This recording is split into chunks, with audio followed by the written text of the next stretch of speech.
Hi friends, welcome to VSV vlogs. உங்கள் அனைவருக்கும் எனது அன்பு வணக்கம். இன்றைக்கி நம்ம மோர் மிளகாய் எப்படி செய்கிறதுன்னு பார்க்கலாமா? மோர் மிளகாய் நம்ம வீட்டில் செய்கிறப்போ அவ்வளோ டேஸ்ட்டாக இருக்குங்க. நீங்கள் கடையில் வாங்கி சாப்பிட்ருப்பீங்க, ரொம்ப உப்பாக சுத்தமாக நம்மளால் சாப்பிடவே முடியாது. ஆனால் இந்த வீடியோவை பார்த்து நீங்கள் இதே மாதிரி செஞ்சு பாருங்கள், குழந்தைங்க முதற்கொண்டு விரும்பி சாப்பிடுவாங்க. ஏன்னா அவ்வளோ விதையை எடுத்துட்டு நம்ம நல்லா கட்டி தயிரில் ஊற போட்டு நல்ல பதமாக செஞ்சுருக்கோங்க. இந்த வீடியோவை பார்த்து நீங்களும் செஞ்சு பாருங்கள். பழைய சாதத்துக்கு மோர் மிளகாய் தான் வேணும் அந்த மாதிரி கேட்டு வாங்கி சாப்பிடுவாங்கங்க. அவ்வளோ நல்லாயிருக்கும். நான் 1 கிலோ பச்சை மிளகாய் இந்த மாதிரி பெரிய மிளகாய் தாங்க கிடச்சிது. அதனால் இதை நல்லா கழுவிட்டு நடுவில் இப்படி கீறி வச்சுக்கிட்டேன். எல்லா மிளகாவையும் இப்படி கீறி வச்சுக்கோங்க. மிளகாவை 2-3 தடவை நல்லா கழுவிட்டு இப்படி கீறி எடுத்து வச்சுக்கலாம். இப்போ எல்லா மிளகாவும் நான் கீறிட்டேங்க. இதை ஒரு பெரிய சட்டியில் நம்ம இப்போ போட்டுடலாம். இப்படி நல்லா கீறினா தான் உங்களுக்கு உப்பு உள்ளார போய் நல்லா பிடிச்சி சாப்பிட்றப்ப நல்லா இருக்குங்க. அதனால் ஃபுல் மிளகாவும் கீறி விட்டுருங்க, கட் பண்ணிடாதீங்க. அதே மாதிரி காம்பு நம்ம எடுக்க வேண்டாம், காம்பு இருக்கட்டும், அதுவுமே நல்லா இருக்கும். இப்போ கல் உப்பு தான் இதுக்கு போடணுங்க. இந்த கரண்டிக்கு 3 கரண்டி கல் உப்பு போடுறேங்க. இந்த உப்பு கரெக்டாக இருக்கும், நீங்கள் இதே அளவில் போடுங்க.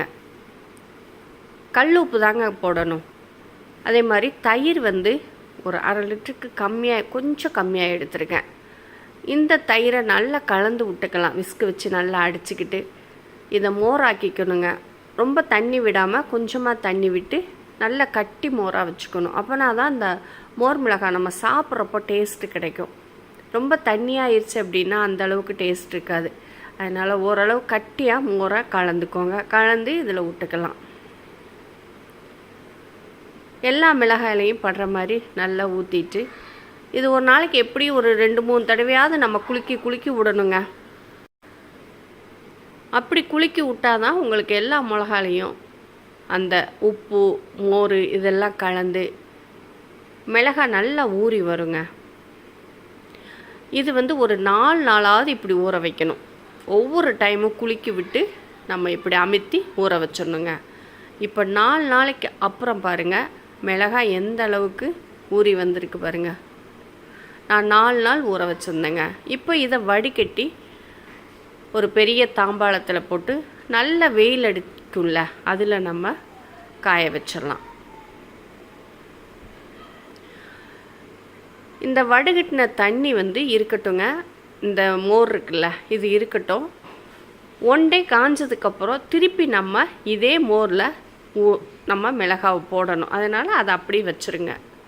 இப்போ 1 டே நான் நல்ல வெயிலில் காய வச்சு எடுத்துகிட்டு வந்திருக்கேன். இதை நம்ம வடிகட்டின இந்த மோரும் இருக்குங்க. இதில் நைட்டு ஃபுல்லும் ஊறட்டும். நான் காலையிலேருந்து ஈவினிங் வரைக்கும் காய வச்சேன். நைட்டு மிளகாவை திருப்பி மோரில் ஊற போடுறேன்.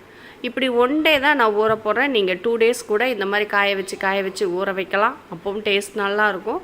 நான் 1 டே மட்டும் நைட்டு ஊற வச்சேன். 1 டே காய வச்சுட்டு நைட்டு ஊற வச்சு மறுநாள் காலையில் எடுத்து நான் திருப்பியும் வடிகட்டி காய வச்சுட்டேங்க. அவ்வளோதான். அதுக்கப்புறம் நான் மோரில் ஊற வைக்கலை. உங்களுக்கு வேணும்னா இன்னொரு தடவை ஊற வச்சுக்கலாம். இதுவே நல்லா டேஸ்ட்டாக இருக்குங்க. இப்போ ஓரளவு நல்லா காஞ்சிருச்சு. இன்னும் லைட்டாக ஈரப்பதம் இருக்குது. நான் இதில் உள்ள விதையெல்லாம் எடுத்துருவேன். ஏன்னா பெரிய மிளகாய் பார்த்திங்களா ரொம்ப காரமாக இருக்கும். சில குழந்தைங்கள்லாம் சாப்பிட்றதுக்கு விரும்பாதுங்க. நமக்குமே இந்த விதையெல்லாம் எடுத்துட்டா சாப்பிட்றதுக்கு அவ்வளோ அருமையாக இருக்குங்க. நீங்கள் இந்த விதையை எடுத்துகிட்டு நீங்கள் மிளகாய் வறுத்து சாப்பிட்டு பாருங்கள், அவ்வளோ நல்லாயிருக்கும். நீங்கள் காரம் இருக்காது அப்படின்னு நினைக்காதீங்க. அந்த மிளகாலேயே அவ்வளோ காரம் இருக்குங்க.